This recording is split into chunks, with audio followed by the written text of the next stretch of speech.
참 주님의 선하심을 우리가 맛보아 알아야 할 것입니다. 제가 지난 주말은 캘리포니아에 있는 그 LA에서 한 2시간 정도, 한 1시간 반 정도 떨어져 있는 한 곳에 가서 스페니시 교회 가서 제가 주말 부흥회를 인도하고, 또 그 주말에 우리 한국 한 형제가 결혼식을 했는데 부인은 일본 여인이었습니다. 얼마나 둘이 정말 믿음이 좋은 사람들인지 참 그렇게 또 잘 어울리는 또 부부도 좀 드물겠죠. 이제 그 부부를 결혼식을 주례하는 또 그런 특권을 가졌고, 또 이번 주 중에는 제가 캔사스 주에 있는 그 미국인 그 야영에 가서 제가 말씀을 전하고, 제가 금방 제가 공항에서 올라오는 길입니다. 그래서 마치 시간에 대해서 잘 도착을 해서 감사합니다. 근데 여러분, 우리가 지금 좀 덥다고 하지만 캔사스에는 지금 100도가 넘습니다. 제가 비행기에서 내리니까 후끈한데 정말 덥더라고요. 100도 넘으니까 꽤 그런 더운 날씨에 사람들이 지내고 있는 것을 보았습니다. 제가 이제 그래서 오늘 비행기를 타려고 지금 가서 있는데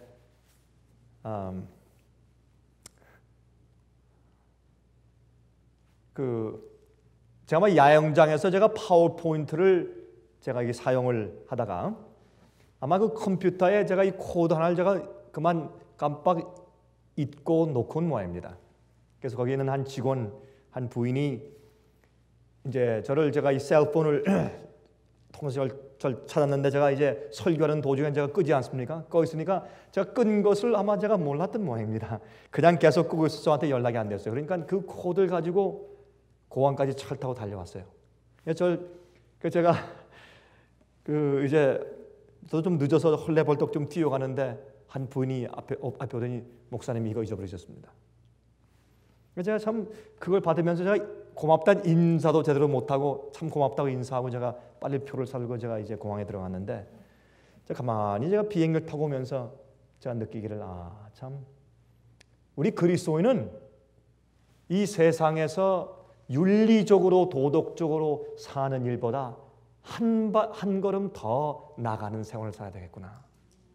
남을 위해서, 하나님의 영광을 위해 살며 또한 다른 사람의 행복을 위해서 사는 것이 그리스도인 삶이다 하는 것을 다시 한번 제가 느끼게 되고, 또 우리가 사실 사는 것은 예수 그리스도의 선하심을 맛보아 아는 것입니다. 우리가 예수님의 선하심을 맛보아 아는 삶을 살아야 돼요. 매일매일 우리가 예수님께서 정말 우리에게 은혜를 베푸시고 축복하시고 돌보시고 하는 그 주님의 선하심 때문에 우리가 이렇게 좀 잘 살고 있는 것입니다. 여러분은 정말 예수님과 늘 매일 먹고 마시는 생활을 하십니까? 매일 주의 말씀을 먹고 마시는 생활을 하십니까? 제가 오늘은 여러분들에게 어린 양의 혼인 잔치에 대해서 좀 말씀을 드릴까 합니다. 어린 양의 혼인 잔치에 대해서. 여러분, 10처녀 중에서 기름을 준비한 5 슬기로운 처녀가 혼인 잔치에 들어가고 그 다음에 있는 말씀이 뭡니까? 5 슬기로운 처녀는 혼인 잔치에 들어가고 그 다음에 문이 닫힌지라. 이제 기억나시죠? 문이 닫힌지라. 어떤 사람들은 결혼식 혼인 잔치에 들어가고 어떤 사람들은 급해서 시장에 기름을 사러 뛰어가요. 여러분, 그게 무슨 뜻입니까? 왜 시장에 갑니까? 성경에 말하기를 그 기름은 성령의 역사를 상징하는 것인데, 그것은 우리의 마음 속에서 역사하는 성령의 역사인데, 그래서 우리가 그 왕의 혼인 잔치에 참석할 수 있는 성품을 준비시키는 것으로 묘사되어 있습니다. 다 등잔불을 들고 있습니다. 그것은 성경을 상징했죠. 그 등잔 속에 기름들이 다 있습니다. 미련한 처녀들도 기름들이 있고 슬기로운 처녀들도 기름들이 있습니다. 그러나 슬기로운 처녀는 그 등잔 속에 있는 기름 말고 그저 남들이 얘기해주고 같이 지내면서 읽고 또 가르쳐주고 또 교회 와서 설교 듣고 하는 그 정도의 기름 말고 비상시에 그러한 기름이 떨어질 때도 더할 수 있는 엑스트라 기름을 옆에 차고 있는 사람들. 그것은 자기의 개인적인 경험이요. 그렇죠?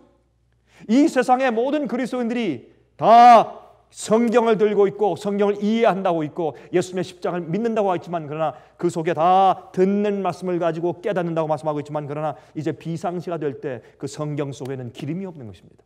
왜? 자기 것이 아니니까. 엑스트라 기름이 없어요. 그래서 성경은 말하기를 슬기로운 처녀들은 엑스트라 기름을 옆에 이 기름 그릇을 차고 갔더라. 그래서 이제 이 기름이 떨어졌을 때 거기서 계속 기름을 보충하면서 기다리고 있습니다. 그런데 신랑이 온 다음에 다 졸며 잘세 아주 급한 입장에 이제 그 신랑이 옵니다. 그때 다 깨어나서 신랑을 맞으려고 하는데 이제 미련한 처녀는 기름이 없지 않습니까? 근데 왜 시장을 갑니까? 시장은 자기가 개인적으로 자기 필요를 위해서 만들어 놓은 것이 아닙니다. 자기 개인적인 경험이 아니에요. 남들이 상수를 통해서 만들어 놓은 기름이에요. 그것은 돈 벌기 위해서 만든 기름이에요.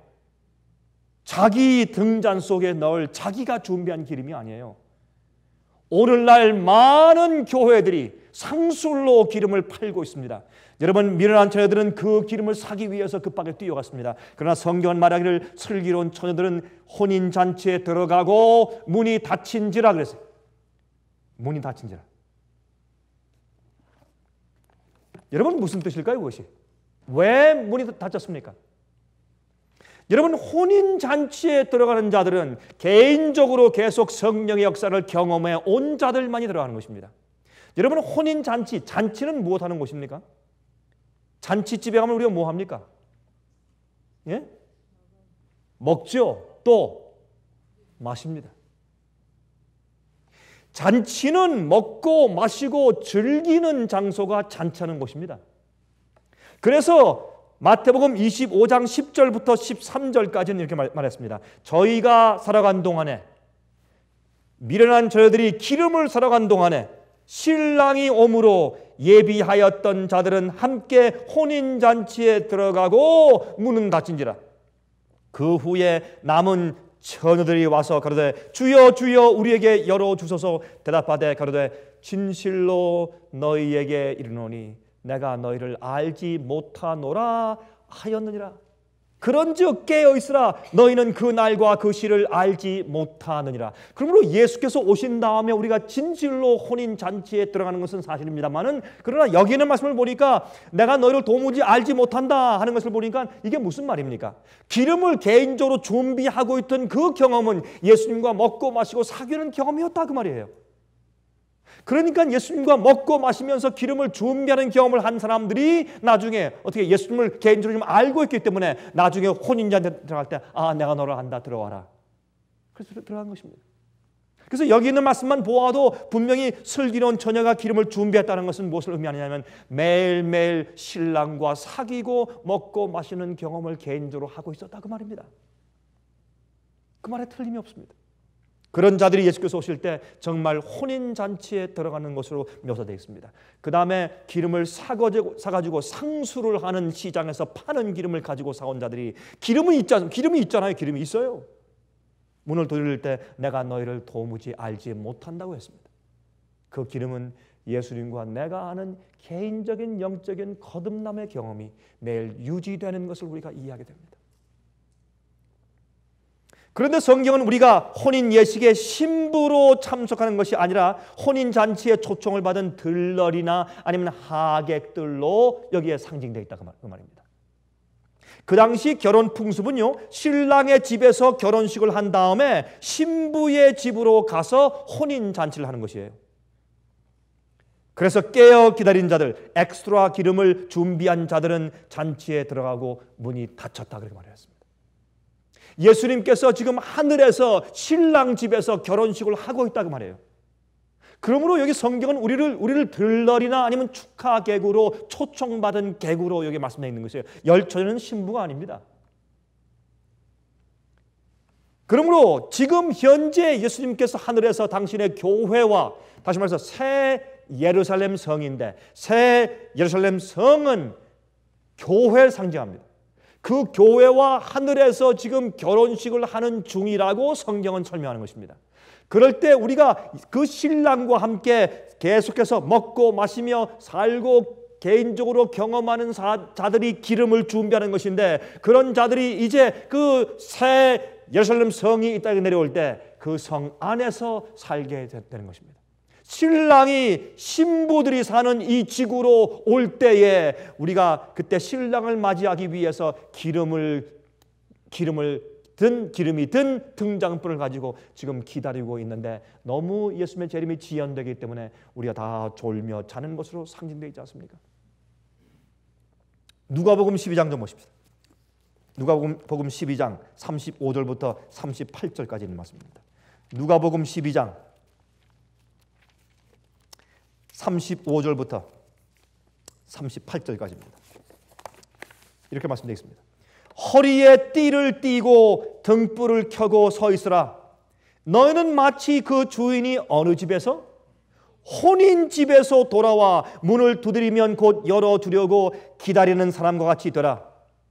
여기도 예수께서 말씀하시기를, 예수께서 이 땅에 다시 재림하시는 것은 어디서 오는 것 같다고요? 주인이 혼인잔치에서, 혼인집에서 돌아오는 것이라고 표현되어 있습니다. 다시 말해서 신랑 집에서 결혼식을 끝낸 다음에 신부 집으로 혼인잔치를 하러 오시는 것으로, 여기 또 예수님께서 누가복음 12장에도 상징해서 말씀해 있어요. 이것은 열처녀의 비유가 아닙니다. 주인이 와서 깨어 있는 것을 보면 그 종들은 복이 있으리로다. 내가 진실로 너희에게 이르노니 주인이 띠를 띠고 그 종들을 자리에 앉히고 나와 수종하리라. 주인이 혹 2경에나 혹 3경에 이르러서도 종들의 이같이 한 것을 보면 그 종들은 복이 있으리로다 그랬습니다. 주인이 오는 것을 더디합니다. 늦게 와요. 자꾸 지체됩니다. 그래서 이제 종들이 지금 이 등불을 켜고서 허리에 띠를 동이고서 어떻게 해요? 이것은 잠자는 모습이 아닙니다. 이것은 일하는 모습입니다. 주인이 올 때를 기다리는 모습입니다. 잘 수가 없습니다. 그런데 밤 9시부터 밤 12시까지가 2경이에요. 유대인들의 이제 그 이해로 2경, 2시. 이건 2경은 밤 9시부터 자정 12시까지가 2경입니다.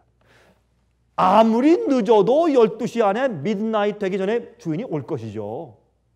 당연히 오실 것이죠. 그래서 기다렸는데 주인이 오지 않는 것입니다. 그래서 더 깨어서 3경은 밤 12시부터 새벽 3시까지 말하는 것이에요. 이때는 아무리 밤늦게 일하는 사람들이나 아무리 밤늦게 노는 사람들도 이때는 다 자는 것입니다. 밤 12시부터 새벽 3시엔 남들이 다 자는 것입니다.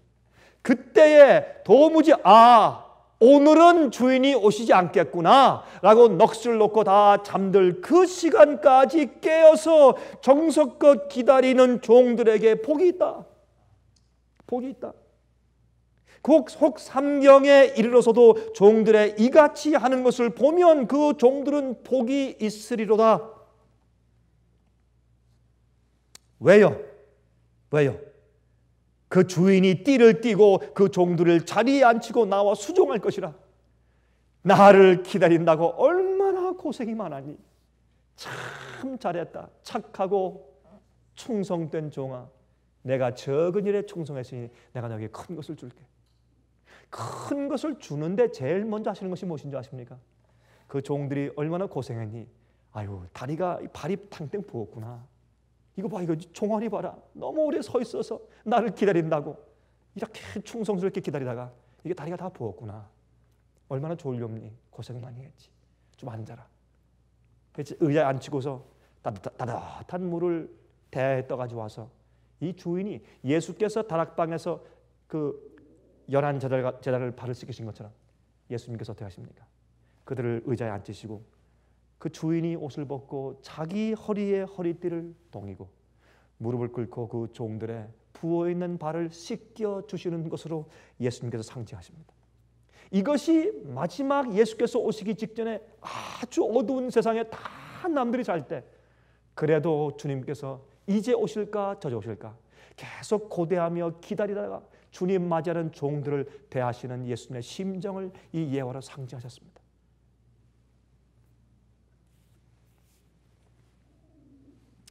여러분, 요한계시록 3장 20절에 이렇게 말씀했죠. 라오디가 교회에 보내는 그 기별에 말씀하기를 볼지어다 내가 문 밖에 서서 어떻게 하노니? 두드리노니 누구든지 내 음성을 듣고 무엇을 열면, 문을 열면 내가 그에게로 들어가 그로 더불어 어떻게 하고? 먹고 그는 나로 더불어 먹으리라. 이게 뭡니까? 잔치입니다. 예수님께서 하늘 위에서 혼인 예식을, 결혼식을 교회와 함께 지금 거행하는 중에 계실 때에 이 땅에 있는 그 하나님의 남은 참교에 속하는 백성들은 이 땅에서 예수님과 함께 잔치에 들어가 먹고 마시는 경험을 하고 있어야 합니다. 이것을 성경이 지금 상징하고 있는 것입니다. 여러분, 그런 경험을 하는 자들, 예수님과 먹고 마시는 경험이 있는 자들, 혼인잔치에 들어간 사람들, 말씀과 진리를 먹고 마시는 경험을 하는 사람들, 깨어있는 자들, 등불을 들고 허리띠를 동이고 남들처럼 퍼져 자지 아니하고 주인을 기다리는 백성들.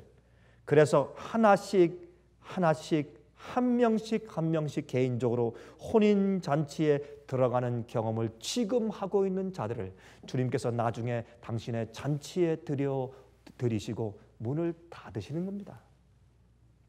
그것이 은혜 시간이 끝나는 것을 상징하는 것이죠. 여러분, 그래서 우리는 현재 지금 산 돌처럼 리빙스톤, 살아있는 돌처럼 하나님의 교회의 보석들로 하나씩 쌓아가져야 한다고 성경은 말합니다. 여러분, 그래서 요한계시록 21장 보면 새 예루살렘 성에 대해서 어떻게 표현합니까? 예수님께서 무엇으로 만드신다고요? 각종 보석으로, 돌로 만드신다고요. 우리는 보석이에요. 우리는 돌이에요. 하나하나 주님께서 이런 보석 저런 보석 전부 다 주님께서 다 모아가지고 그것으로 하늘에 있는 교회 새 예루살렘 성을 쌓아서 짓고 계신다고 예수께서 말씀하신 겁니다. 내가 가서 너희가 있을 집을 예비하며 와서 너희를 내게로 영접하여 나 있는 곳에 너희도 있게 할 것이라고 예수님께서 말씀하셨지 않습니까? 바로 그 말씀이에요. 우리는 보석입니다. 우리는 산돌이에요. 자, 이제 요한계시록 21장 9절부터 12절까지 이 말씀을 좀 보십시다. 요한계시록 21장 9절부터 12절까지예요. 다음과 같이 말씀드리겠습니다. 7 대접을 가지고 마지막 7 재앙을 담은 7 천사 중 하나가 나와서 내게 말하여 가로되 이리 오라 내가 신부 곧 어린 양의 아내를 내게 보이리라 하고. 여러분, 하필이면 왜 새 예루살렘 성전 교회 예수님의 신부, 예수님의 아내를 소개하는 천사가 7 대접 7 재앙을 가진 천사입니까? 왜 하필이면? 이것은 무엇을 상징하느냐 하면 마지막 시대, 하나님께서 마지막 시대 문을 닫은 다음에 7 대접 재앙을 쏟으시기 직전에 하나님의 교회에 속할 자들에게 이 말씀을 주시는 것이에요. 내가 신부 곧 어린 양의 아내를 내게 보이리라 하고 성령으로 나를 데리고 크고 높은 산으로 올라가 하나님께로부터 하늘에서 내려오는 거룩한 성 예루살렘을 보이니 하나님의 영광이 있음에 그 성의 빛이 지극히 귀한 보석 같고 벽옥과 수정같이 맑더라. 크고 높은 성곽이 있고 12문이 있는데 문에 12 천사가 있고 그 문들 위에 이름을 썼으니 이스라엘 자손 12지파의 이름들이라 그랬습니다. 여러분들이시여, 우리는 천사를 통과하지 않고 이 성에 들어갈 수가 없는 것입니다. 이 성 12 때문에 이스라엘 자손의 12지파들의 이름들이 기록되어 있다고요. 이 세상에 있는 인간들의 그들이 타고나는 유전적인 성격, 템퍼러먼트, 그들의 타고난 성질들의 종류가 12가지입니다. 주님께서 그 12가지 각가지 다른 사람들을 그 있는 데서 그 환경과 개인적으로 주님께서 있는 곳에서 성령으로 구원하시고 피로 씻으시고 정결케 하시고 순종하는 백성을 만드시고 변화시키시고 성령의 기름을 매일 주셔서 매일 먹고 마시는 이 잔치의 경험을 개인적으로 하게 하신 다음에 주님께서 데려가시는 것입니다. 그때 우리가 속한 우리 지파로 우리가 속하는 그 대문으로 그 앞에 서 있는 천사의 환영을 받으면서 우리가 하나씩 들어갈 것입니다. 성도 호명하실 때, 성도 호명하실 때. 여기에 왜 또 크고 높은 산에 올라가서 이 거룩한 성에 내려오는 것을 보여줍니까? 여러분 스가랴서 14장을 보시면 이 마지막에 그 성이 어디 내려온다고 예수님께서? 마지막에 어느 산에 내려오신다고요? 감람산에 내려오신다고요. 스가랴서 14장에는 그 예언을 설명하고 있어요. 앞으로 예수님께서 재림하실 때 말고 그 이후에 천년 이후에 삼림하실 때 여러분 이스라엘 나라 그 지구의 중심지인 팔레스타인 그곳에 오시는 것이에요. 실제적으로 그때 새 예루살렘 성이 이 세상을 채울 것입니다. 그때 결혼 잔치에 예수님과 매일 말씀을 먹고 마시는 사람, 그래서 이 세상의 굶주림을 면하는 사람, 이 세상에 사람들이 목마르고 배고파서 이리저리 방황하며 왔다 갔다 왕래하지만 먹을 것을 찾지 못하는 영적인 기근이 오는 그때 개인적으로 조용히 진리의 말씀을 먹고 마심으로 이 영적인 배부름의 경험을 하는 사람들을 말합니다. 그런 사람들을 주님께서 앞으로 당신의 교회를 채우실 것입니다. 그런 사람들. 여러분 요한계시록 19장을 좀 보실래요? 요한계시록 19장을 보시면 마치 우리 찬송가의 뒷면에 있는 교동문을 읽는 것처럼 화답하는 내용이 나와요. 우리 한번 보시겠습니까? 요한계시록 19장 1절부터 9절까지 있는 말씀을 좀 보십시다. 요한계시록 19장 1절부터 9절까지 있는 말씀을 같이 읽겠습니다. 여기는 화답하는 그런 종류의 말씀이 기록되어 있어요. 이렇게 말씀되어 있어요. 요한계시록 19장 1절부터 9절까지 이 일 후에 내가 들으니 하늘에 허다한 무리의 큰 음성 같은 것이 있어 가로되. 여기 말이죠. 이때 이제부터 나오는 이 말씀은 어린 양의 신부들의 찬양이에요. 구원받은 우리 사람들의 찬양이에요. 어린 양의 혼인잔치에 들어간 자들의 찬양이에요. 이렇게 말합니다. 할렐루야, 구원과 영광과 능력이 우리 하나님께 있도다. 그의 심판은 참되고 의로우신지라. 음행으로 땅을 더럽게 한 큰 음녀를 심판하사 자기 종들의 피를 그의 손에서 갚으셨도다 하고, 두 번째 가로되 할렐루야 할렐루야 하더니 그 연기가 세세토록 올라가더라. 오, 그들의 입술 가운데 할렐루야밖에 없어요. 할렐루야가 뭡니까? Praise the Lord. 주님을 찬송하라. 할렐루야 할렐루야. 주님께서 그들의 생애를 인도하신 것을 기려볼 때 그들의 입술에 찬송 소리밖에 없어요. 찬송하라 찬송할지어다. 할렐루야 할렐루야. 그때 24 장로들과 네 생물이 받아서 또 화답합니다. 또 24 장로와 네 생물이 엎드려 보좌에 앉으신 하나님께 경배하여 가로되 아멘 할렐루야 하니, 여러분 구원받은 사람들이 이렇게 찬송을 하니까 24 장로와 네 생물이 보좌 주위에다가 아멘 한단 말이에요. 할렐루야 아멘 한단 말이에요. 여러분 이게 다 노래예요. 노래. 식귀거든. 식귀. 그러니까 우리가 하늘에 올라가서 말이죠, 우리가 화답하면서 노래할 때 얼마나 재미있을까요? 재미있다 그러니까 좀 표현이 좀 이상하네요. 얼마나 감격적이고 얼마나 감동적일까요? 예?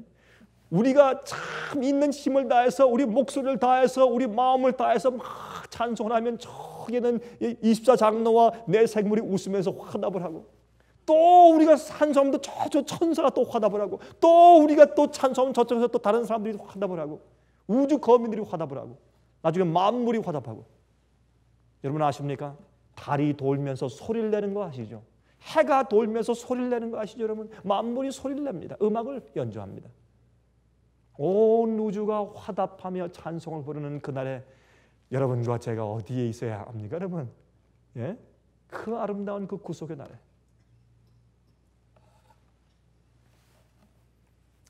그 다음에 24 장로와 네 생물이 화답하니까 나중에 또 보좌에서 음성이 나서 가로되, 이분은 누군지 모르겠어요. 예수님 당신 자신이 말씀하시는지 아니면 천사장 가브리엘이 하는지 모르겠어요. 하나님의 이 보좌에서 음성이 나옵니다. 가로되 하나님의 종들 곧 그를 경외하는 너희들아 물론 대소하고 다 우리 하나님께 찬송하라 하더라. 찬송하라. 어린 양의 신부들이 찬송을 부르니까 24장로와 내 생물이 아멘 할렐루야 하니까 그 다음에 또 천사장이 또 한마디 합니다. 그 다음에 어린 양의 신부들이 또다시 말합니다. 또 내가 들으니 허다한 무리의 음성도 같고 많은 물소리도 같고 큰 내성도 같아서 가로되 할렐루야 주 우리 하나님 곧 전능하신 이가 통치하시도다. 우리가 즐거워하고 크게 기뻐하여 그에게 영광을 돌리세. 어린 양의 혼인 기약이 이르렀고 그 아내가 예비하였으니 그에게 허락하사 빛나고 깨끗한 세마포를 입게 하셨은즉 이 세마포는 성도들의 옳은 행실이로다 하더라. 이 옳은 행실은 righteousness of the saints. 성도들의 의라. 예수님의 의가 그들 속에 들어와서 그들을 변화시켜서 그들의 의가 된 겁니다. 그들의 마음이 예수님의 마음으로 바꿔진 겁니다. 변화된 것입니다. 여기에 이것은 예수님께서 허락하사 빛나고 깨끗한 세마포를 입게 하셨은즉, 그러므로 여러분 우리가요 한 3년에 한 번씩 거듭나는 것이 아닙니다. 매년에 한 번이 아니고 매일매일 거듭나야 할 텐데 나누어 주시는 의입니다. 주님께서 우리에게 성령으로 계속 은혜를 베푸실 때 그 은혜를 매일 받아들임으로 우리가 거듭난 상태를 유지하는 것입니다. 그냥 우리가 convert만 되는 것이 아니라 stay converted. 우리가 이 거듭난 상태를 계속 유지해야 돼요. 어떻게? 매일매일 주님의 성령의 감화를 통해서, 은혜를 통해서. 안 그러면요 여러분 아세요? 우리의 못된 의지가 얼마나 강한지, 우리의 못된 성질들이 얼마나 강한지. 여러분 우리 한국말로 그런 말 하죠. 저 사람 저 벨이 세다고. 이 벨을 부리면 고집을 세우고 말이죠. 은근히 뒤틀고 말이죠. 은근히 말이죠. 미워하고 이 장난을 치기 시작하면 우리 인간들이, 타락한 인간들이 한이 없죠. 남을 괴롭힐 때 한이 없죠. 예? 아무리 예쁘고 참 얌전하게 생긴 여인도 화가 한번 나면 여름에 서리가 내린다 그러죠. 그렇죠? 여러분, 그 정말이에요. 그게 사람의 타락된 마음이요. 이게 우리 속에 있어요, 다. 이것은 하나님의 은혜와 성령의 역사로 우리 마음이 부드러워지고 쪼개져서 우리의 거듭나고 예수의 마음을 닮은 마음으로 매일 유지가 돼야 되지. 안 그러면 언제 우리 속에는 마귀가 튀어나올지 모르는 거예요, 우리가. 그래서 옆에 있는 사람을 치고받고 난리를 하는 것입니다. 어떤데 야, 저 사람이 저렇게 무서웠나는 생각이 들어가요. 근데 사실 그런 게 아니라 우리가 다 그래, 다. 우리가 주 앞에 정말 굴복해서 주의 예수 그리스도의 반석에 깨어지지 않으면 우리 속에서 마귀가 올라와요. 마귀가. 우리가 회개하지 않고 이런 상태에서 시간만 조금 흐르면 우리가 똑같이 마귀가 되는 것이에요. 마귀는 원래 천사였어요. 반역한 다음에 마귀가 되었습니다. 그러므로 예수님께서 우리에게 허락하사 빛나고 깨끗한 세마포, 깨끗한 예수님의 의를 상징하는 그 성품을 우리에게 매일 주셔야 돼요. 그것을 받아서 입어야 돼요. 그게 어린 양의 신부요. 그것이 예수님과 함께 잔치에 들어간 사람인데, 그것은 예수의 말씀인 성경 말씀과 영광의 말씀을 매일 듣고 보고 명상하고 받아 마시고 먹어야 하는 것입니다. 이번은 롱 위켄드죠. 긴 주말이죠. 사람들이 참 그런 생각을 해요. 내가 참 열심히 주를 믿었으니까 이 롱 위켄드 내가 잠깐 잊어버려도 괜찮겠다. 사실입니다. 여러분, 우리가 왜 자꾸 죄를 짓습니까? 죄의 습관이 왜 우리에게 존재합니까? 죄는 좋아서 짓는 겁니다. 다른 이유가 전혀 없습니다. 우리가 죄를 정말 미워하고 죄를 볼 때 지겹고 내 속에 이렇게 나쁜 죄가 있으니 나를 불쌍히 여겨달라고 소리를 지른다면 우린 그거 다시는 안 할 거예요. 죄가 정말 가증한 것으로 우리에게 보이지 않으니까 자꾸 계속하지. 여러분, 그게 뭔지 알아요? 우리 마음이 거듭나지 않은 것이에요. 정말 거듭난 마음을 계속 가지고 유지하면 우린 그 죄를 미워서 다시 하고 싶지 않아요. 그것이 그리스도이고 그런 자들이 예수님 안에서 매일 잔치에서 먹고 마셔요. 주의 진리와 말씀을 통해서. 그런 자들이 그리스도인이에요.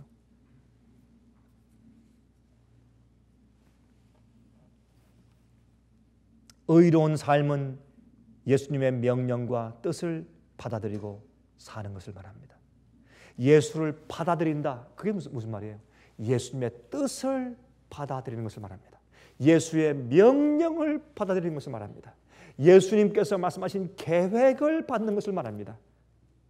주님의 계명을 받는 것을 말합니다. 그것이 예수님을 받아들이는 것입니다. 여러분, 영어로 selected messages, 좋은 기별들을 다 모았다라고 하는 그런 책의 3권에 204페이지에 다음과 같은 좋은 말씀을 제가 발견했습니다. 한번 들어보세요. 흥분은 excitement is not a sanctification. 흥분의 경험은 성화가 아니다.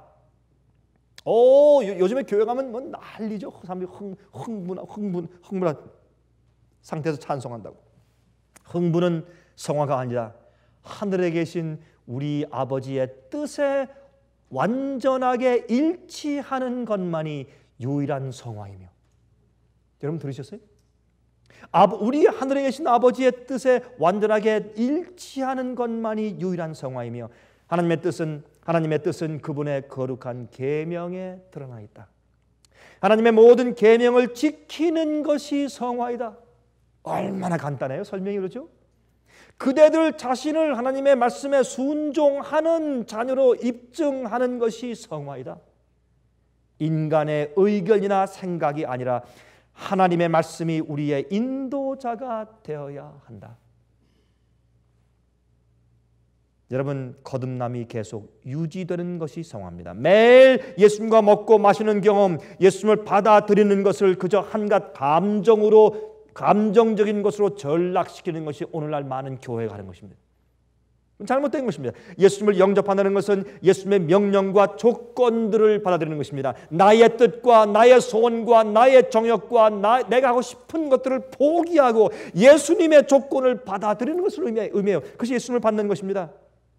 자기를 부인하는 것은 자기의 뜻을 버리고 자기의 손을 잘라 버리는 것을 말하고 자기의 눈을 뽑아 버리는 것을 말해요.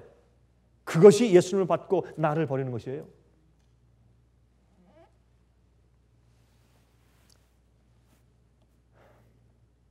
여러분, 이 세상에는 항상 모든 일의 결과가 따릅니다. 그렇죠? 내가 예수를 믿든지 안 믿든지 상관없어요. 모든 내가 한 일들에 반드시 consequence, 결과가 따라요. 그렇죠? 내가 잘못하잖아요? 외로워져요. 내가 잘못 살죠? 슬퍼져요. 행복이 없어져요. 어떤 사람이 말이죠. 어떤 사람이 술주정뱅이였습니다. 부인한테 이혼당하고 아이들이 다 떠나가 버리고 정말 홈레스 피플이 돼서, 정말 집 없는 사람이 돼서 정말 슬픔 가운데 외로움 가운데 있으면서 자기의 인생을 한탄하고 있었어요. 그러면서 그는 하나님을 원망하고 있었습니다. 하나님이 어떻게 그 선하시고 좋으신 하나님이, 그 십자가 돌아가신 예수님같이 그렇게 좋으신 분이 나를 이렇게 불행하게 만드셨는가라고 그렇게 원망했어요. 그때 그 말을 듣던 한 소년이 지나가다가 제가 보니까 그건 아저씨 잘못인데요, 그렇게 말을 하더래요. 이 세상에는 반드시 결과가 있습니다.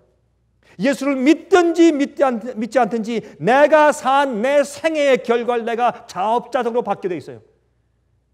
여러분, 지금 안 받죠? 나중에 받아요. 지금 안 받는 거죠? 죽을 때 받아요. 반드시 이 세상에는 내가 사는 내 생애의 결과를 반드시 보상으로 받게 돼 있어요.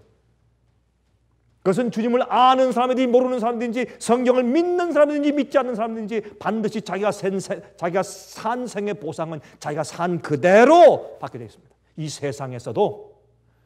그래서 예수께서 말씀하기를 너희가 이 세상에서 날 따르면 이 세상에서도 보상을 받고 하늘에서 축복을 받을 것이라고 영생을 얻을 것이라고 예수께서 말씀하신 것입니다.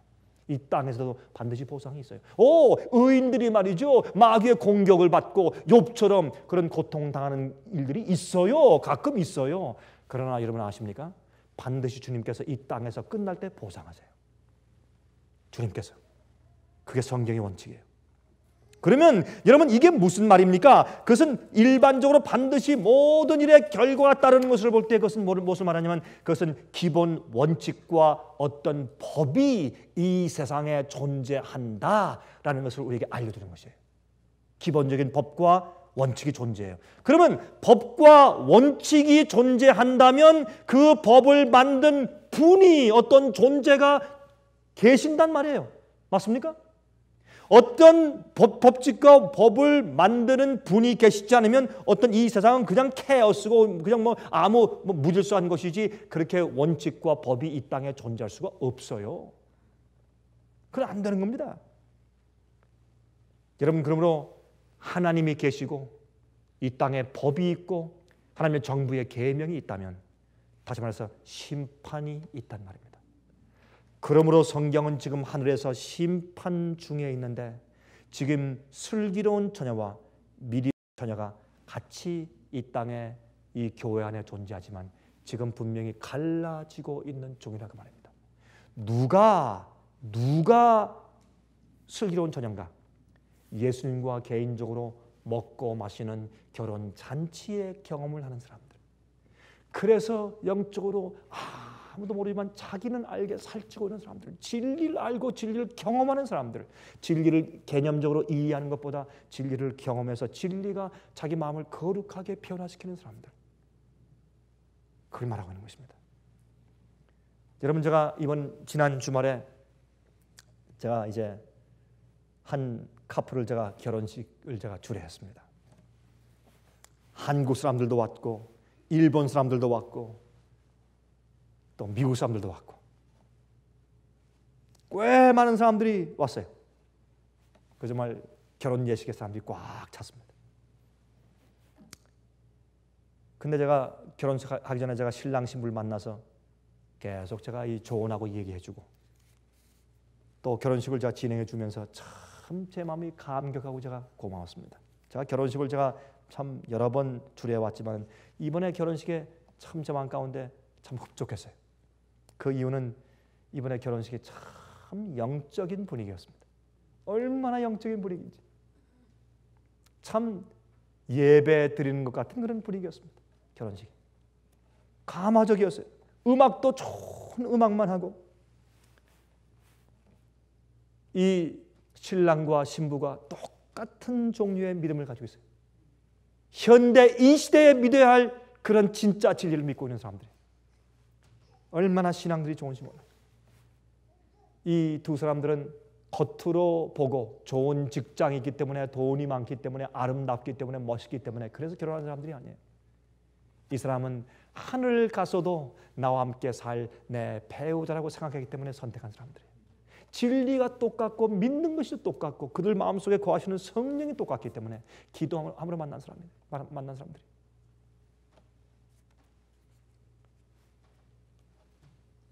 이제 혼인 잔치를 하는데 그 피로연회 말이죠. 대부분 여러분 혼인 잔치 할 때 피로연회 어떻게 합니까? 결혼식 끝난 다음에 피로연회 할 때 농담하고 웃기고 그렇죠. 누구 불러내서 노래시키고 웃고 신랑 신부의 옛날에 잘못된 일 실수를 갖다 끄집어내서 막 놀리고 그게 대부분 필요는 아니에요? 결혼식에? 여러분 믿는 사람들의 결혼식은 그렇게 하면 안 돼요. 믿는 사람들은 그렇게 하는 게 아니에요. 왜냐하면 결혼식은 예수님과 교회가 결혼하는 것에 대한 상징이기 때문에 그래요. 그건 거룩한 예식이 되어야 돼요. 근데 이번 결혼식 피로연 때 신랑의 친구들이 나와서 이 신랑이 얼마나 영적인 사람이며 나에게 영적으로 얼마나 큰 도움을 주었는지 고맙다는 얘기를 해요. 예? 필요해. 신부의 친구들이 와서 이 신부가 어릴 때부터 정말 신앙심이 좋았고 지금도 너무 신앙심이 좋아서 내게 끼친 감화에 감사하고 울먹거리며 간증을 해요. 이 친구들이 올라와서. 그게 진짜 결혼식 아니에요, 여러분?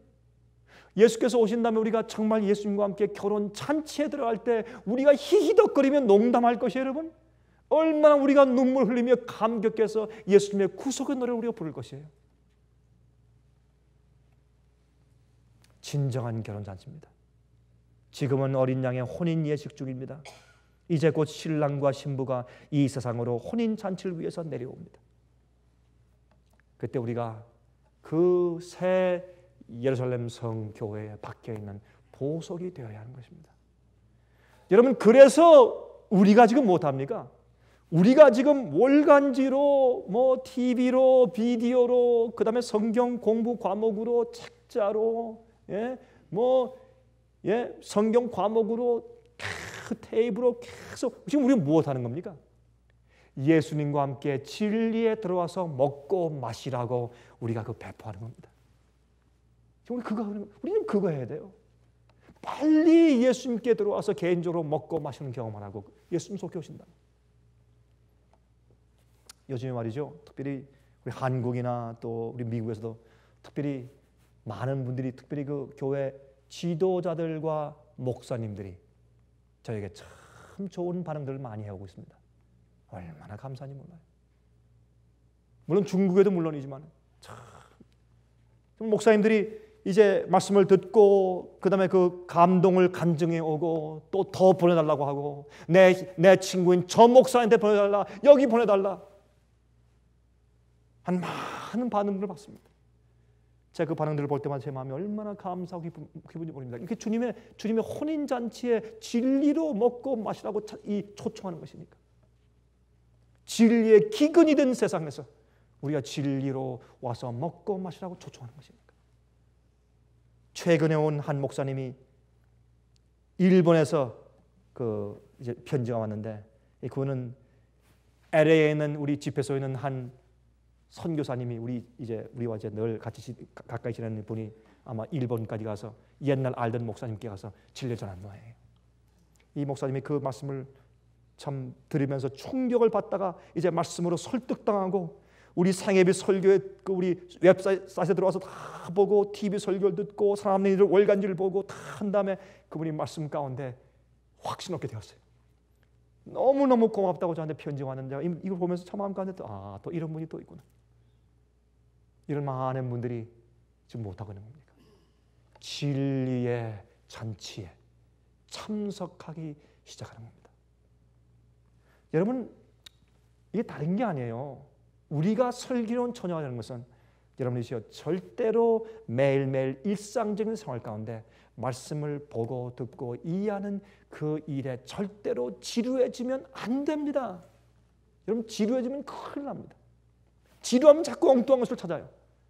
주의 말씀은 매일 새롭고 그 말씀이 더 새로워서 그 말씀이 내 속에 꿀처럼 달고 그 말씀을 계속 명상하고 기도할 때 내 마음이 주님의 말씀 속에서 점점 매일매일 부드러워지고 내 마음이 항상 이렇게 컨트롤돼야 합니다. 그래야지 내 속에서 죄가 마귀처럼 올라오지 않는 것입니다. 매일 주님의 말씀을 먹고 마시시기를 제가 간절하게 바랍니다. 하늘에 계신 우리 아버지, 주님의 은혜가 우리 마음을 다스리시지 아니하시면 우리는 악한 죄인들인 것을 우리가 스스로 인정합니다. 그리고 주님께서 주시는 영적 양식을 먹고 마시며 성령의 감화를 매일 받아들여서 우리가 매일 거듭난 상태에서 마음을 유지시키지 아니하면 우린 참으로 악한 죄인인 것을 인정합니다. 주님이시여 저희를 슬기로운 처녀가 되게 하시며 정말 하늘의 성령의 기름을 매일 우리에게 주셔서 그 어린 양의 신부가 입는 아름다운 성도의 행실 그 깨끗한 세마포 옷을 입도록 축복하여 주시옵소서. 주님이시 우리가 그것을 만들 재주가 없습니다. 우리에게 매일 허락하셔서 입도록 해주시고, 주님이시여 주님께서 이 땅에 오셔서 혼인잔치에 주의 백성을 들이시고 문을 닫을 때 우리가 그 속에 있게 해 주시옵소서. 하늘에 계신 아버지, 주님의 구원의 역사 속에 항상 저희를 포함시켜 주시기를 예수 그리스도의 거룩하신 이름으로 간절히 기도합니다. 아멘.